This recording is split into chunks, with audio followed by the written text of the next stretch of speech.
When I went to school, I learned about the 4 food groups, and they were like the 4 commandments up on the wall, and dairy products were always up there in the top left-hand corner like it was the most important thing.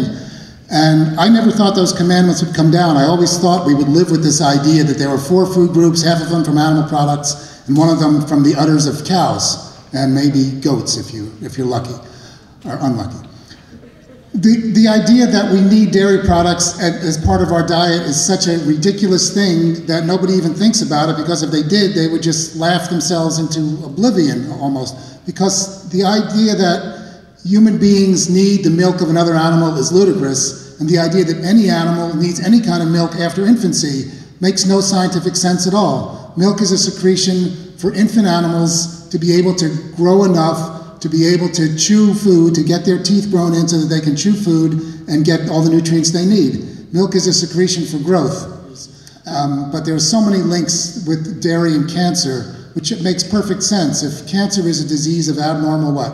Abnormal growth. You grow tumors, your cells grow out of control. Why would you want to be putting something that's a growth food, that's full of growth hormones, into your system?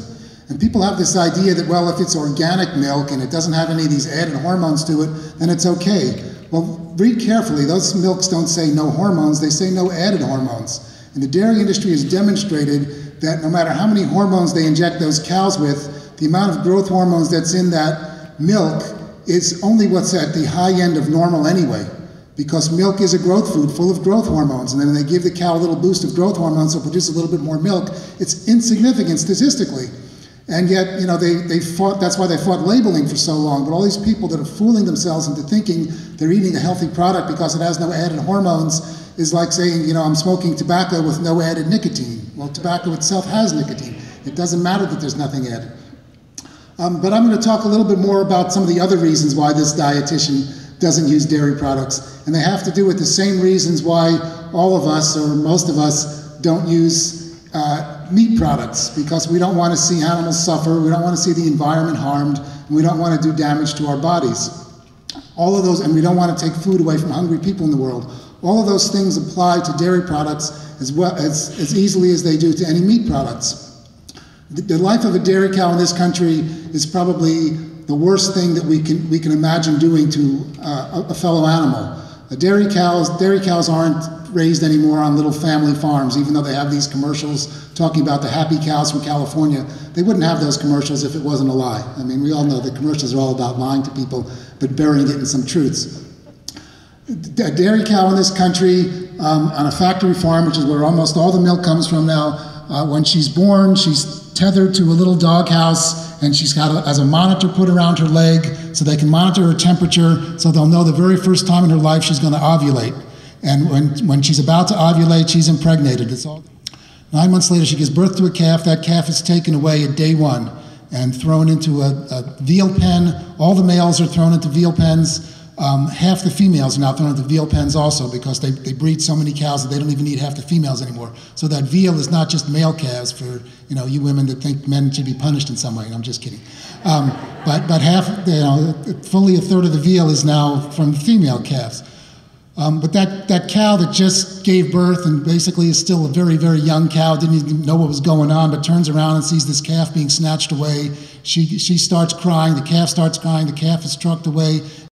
Remember that underground footage of the slaughterhouse in California a couple years ago where cows were being dragged by forklifts and tractors to the slaughterhouse floor, and they recalled hundreds and hundreds of tons of meat because they said, oh, these cows might have mad cow disease, and they were downer cows and they shouldn't have been slaughtered for food. Well, that slaughterhouse only slaughters dairy cows. They knew darn well those cows didn't have mad cow disease. It goes on every day in this country that dairy cows are dragged to the slaughterhouse floor to be turned into cheap hamburger meat. They just didn't want the public to know it. And that's where all the cheap hamburger meat that goes to the school lunch program, that goes to the fast food places, that's why McDonald's and Burger King, not to mention any names, can afford to sell you 99-cent double cheeseburgers, because that meat comes from these cows that are basically throwaways at this point. They've already paid their dues. They've given all these thousands of gallons of milk and built full veal calves inside them that their meat is so low in fat and so lean that it's not worth anything as a steak. So it's basically cheap throwaway meat. So if you're drinking milk, you're supporting that whole industry of cheap meat, of veal, of tortured animals, tortured mothers, tortured babies, all for the sake of what? A food that we don't need, a food that's causing us harm and causing us disease and is absolutely not necessary. The Mayo Clinic in Minnesota back in 1987 published a study, and I'm sure Dr. Deal will talk about this.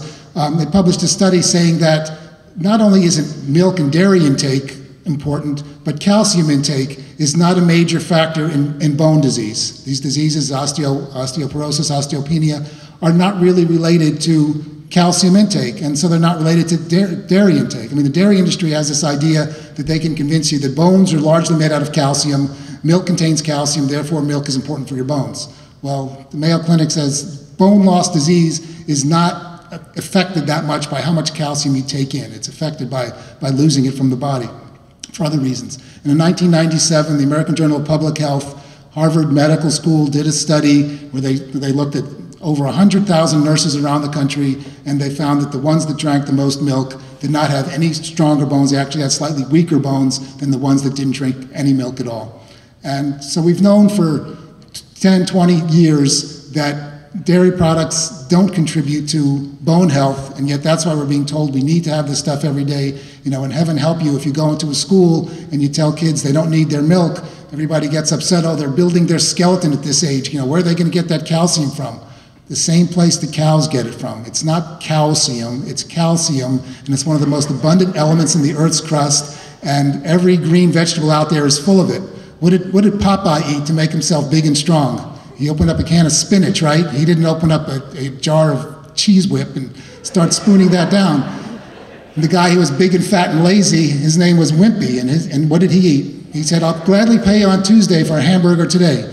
And we've turned it all around, and we have this idea that animal products make us big and strong, and really it's those leafy greens that the animals are being fed, and we're being, you know, we get the nutrients secondhand through those animals, and the animals aren't happy about it, our body's not happy about it, and the environment sure isn't happy about it. I have nothing against dairy cows. I think they're wonderful, sweet animals, and unfortunately that's why they are sweet, because they have to be handled every day. So they've bred these animals to be not only big and produce a lot of milk and meat, but they're also bred to be very gentle so they can be handled. So they're gentle giants, but being giants, they produce a lot of waste, a lot of excrement, and our water pollution crisis, our global warming crisis, our air pollution crisis, you know, more than half of that is attributable to the livestock industry. And the biggest animals we raise out there are these dairy cows. They're the SUVs of the livestock industry. And you know, a full-grown male dairy cow, if you let these veal calves grow up, they can be up to 3,000 pounds, whereas a full-grown beef cow is only about 900 pounds. These are big, huge animals. That's why their mothers give so much milk, and that's why they produce so much waste. And it's the worst thing we can do for the environment is to keep this dairy business in business.